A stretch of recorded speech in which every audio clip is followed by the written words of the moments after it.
2024 তাৰিখ ৰবিবাৰৰ পৰা ৰংমন সংগীত বিদ্যালয়ৰ সহযোগত আৰু বলৰাম হাজৰিকা সোঁৱৰণী জাতীয় বিদ্যালয়ৰ উদ্যোগত এটি নৃত্যৰ কৰ্মশালা আয়োজন কৰা হৈছিলে। 10 দিনীয়া কাৰ্যসূচীৰ আয়োজন কৰা কৰ্মশালাটো আজি 24/7/2024 তাৰিখ বুধবাৰে সামৰণি পৰে। এই সামৰণি অনুষ্ঠানটিত আমাৰ এই 10টা দিনত যিসকল পৰীক্ষাৰ্থীয়ে প্ৰশিক্ষণ গ্ৰহণ কৰিলে, প্ৰশিক্ষণৰ অন্তত তেওঁলোকে যি শিকিলে সেইখিনি আজি প্ৰদৰ্শন কৰাৰ এটা সুযোগ দিয়া হৈছে। তেওঁলোকৰ কাৰণে এখন মঞ্চ তৈয়াৰ কৰা হৈছে। এই অঞ্চলৰ ব্যক্তিগত খণ্ডৰ এটি অগ্ৰণী শিক্ষানুষ্ঠান বলৰাম হাজৰিকা সোঁৱৰণী জাতীয় বিদ্যালয়ৰ স্থায়ী প্ৰেক্ষাগৃহত এই সামৰণি অনুষ্ঠান কাৰ্যসূচী আয়োজন কৰা হৈছে।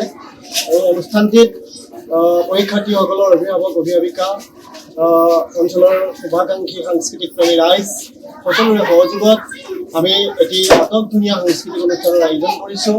আজি ঠিক বিয়লি 2 বজাৰ পৰা অনুষ্ঠানটি আৰম্ভ কৰা হৈছে। পোনপ্ৰথমে আমি অনুষ্ঠানটিৰ আৰম্ভণিতে এই অঞ্চলৰ বিশিষ্ট শিক্ষয়িত্ৰী শ্ৰীযুতা শিশুমাই বৰদলৈ বাইদেৱে অনুষ্ঠানটোৰ আৰম্ভণিতে বন্তি প্ৰজ্বলন কৰিছে। বন্তি প্ৰজ্বলনৰ পিছতে মঞ্চ উদ্বোধন কৰে বটদ্ৰৱা আলিপুখুৰী শাখাৰ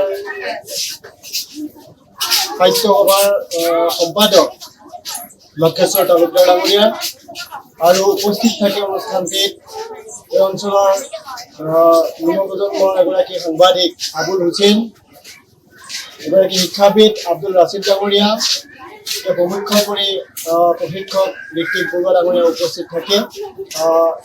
আৰম্ভণিতে বিশিষ্ট শিক্ষয়িত্ৰী শিশুমাই বৰদলৈ বাইদেৱে পৰীক্ষাৰ্থীসকলক উৎসাহ উদ্দীপনা যোগোৱা অতি সুন্দৰ বক্তব্য আগবঢ়ায়।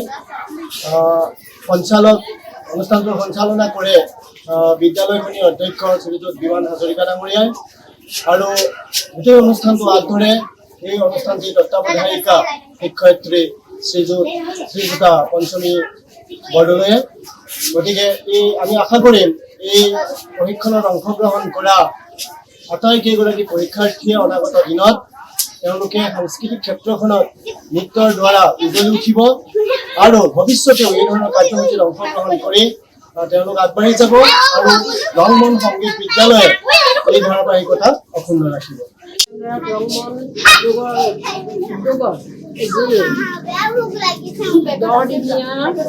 নৃত্য কৰ্মশালা চলিছিল। আজি সামৰণি অনুষ্ঠান। এই অনুষ্ঠানতে ছাত্ৰ ছাত্ৰীসকলে আহি তেওঁলোকে এই 10টা দিনত যি শিকিলে সেয়া প্ৰদৰ্শন কৰিলে। সকলো ছাত্ৰ ছাত্ৰী আহিছে, অভিভাৱক অভিভাৱকসকল আহিছে আৰু আমাৰ নিমন্ত্ৰিত বহুকেইজন অতিথি আহি আমাৰ এই অনুষ্ঠানৰ সুস্থ বহালে।